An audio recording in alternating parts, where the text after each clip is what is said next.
Hey, welcome back. Today I'm going to go over the third week post-surgery and some of the details and some of the catches that I don't know if you're ready for in your third week. If you knew about it or if you didn't, we're going to talk about it.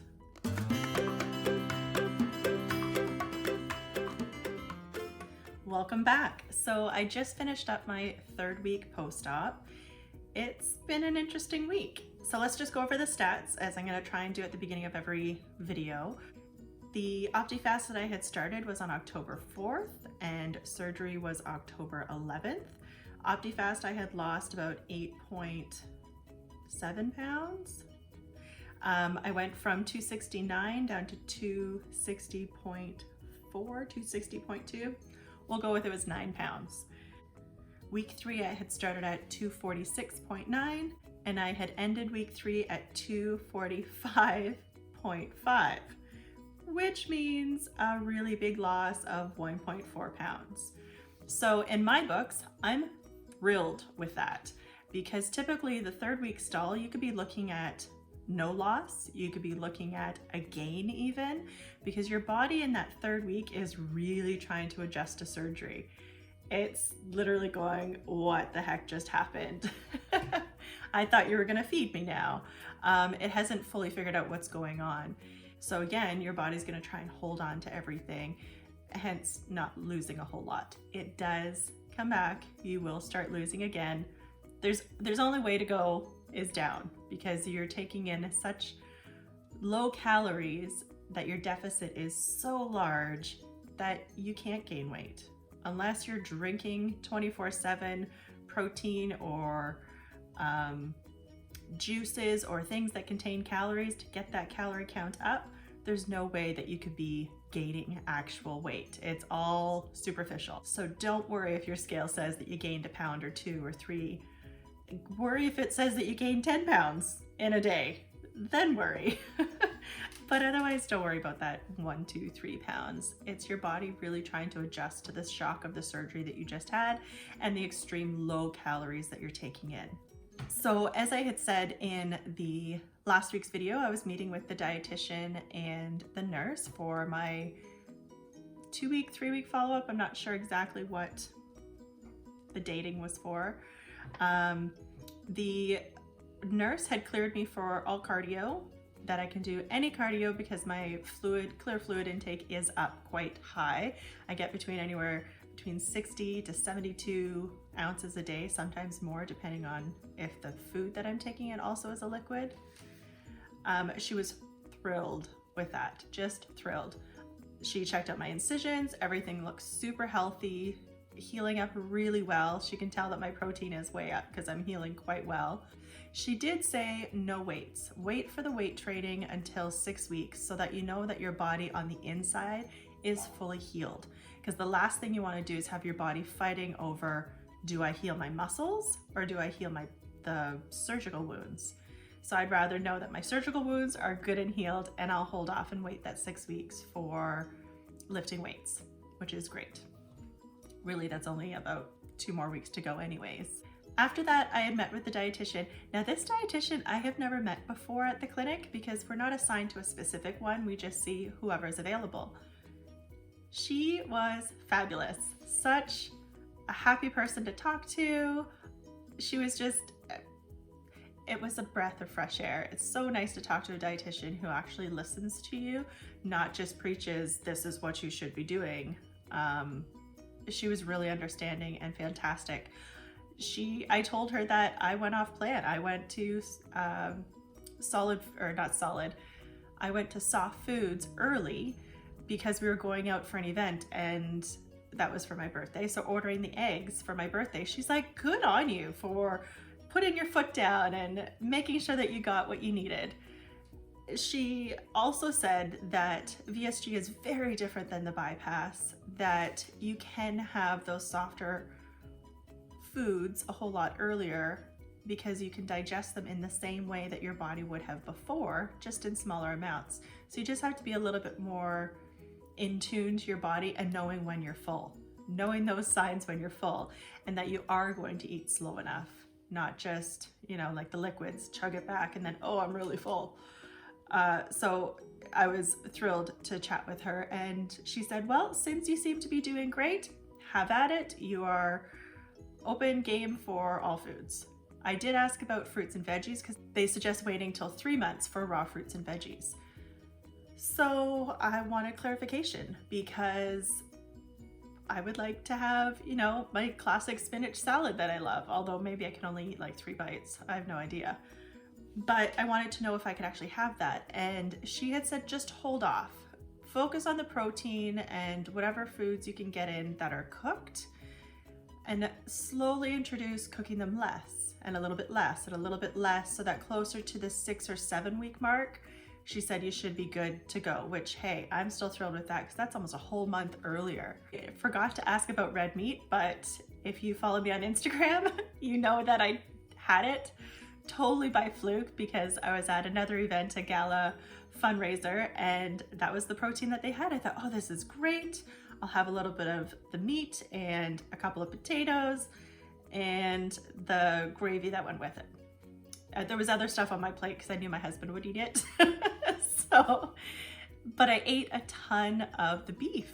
It was probably the best beef I've had in my entire life. Maybe it's just because I missed it, but wow, it was so good.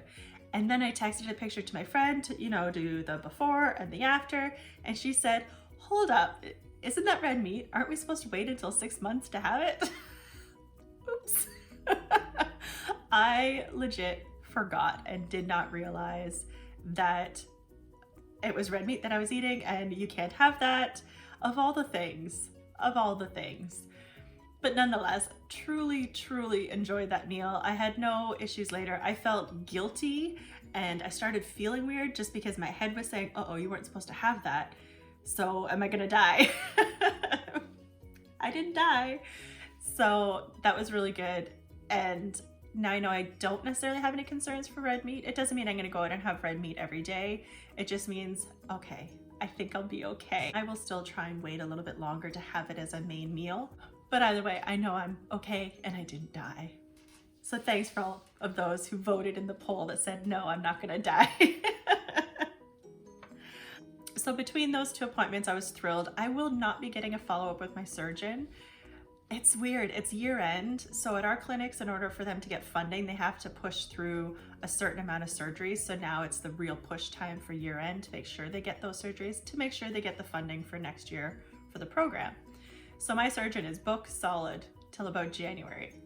Well, come January, I don't think I need a follow-up with him for surgery. So we'll see how it goes, if it's worth having the appointment or not. My family doctor is following me as well, and as well as the rest of the team. So it's not like I'm going to be seen. It just means that my surgeon won't necessarily see me.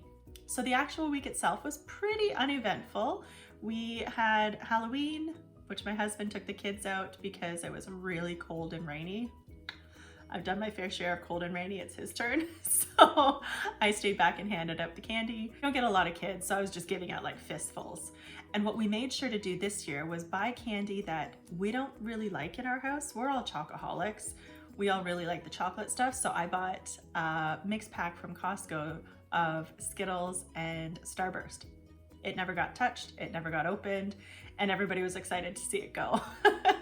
And then as the little kids came home, we sorted through their candy and we put into the candy bowl what they don't like or aren't their favorites, and you know, tossed out any packages that were open. And again, we just handed it all out, sent it out the door. So there's a very little bit left of candy in the house, which makes me thrilled because again, I am a chocoholic.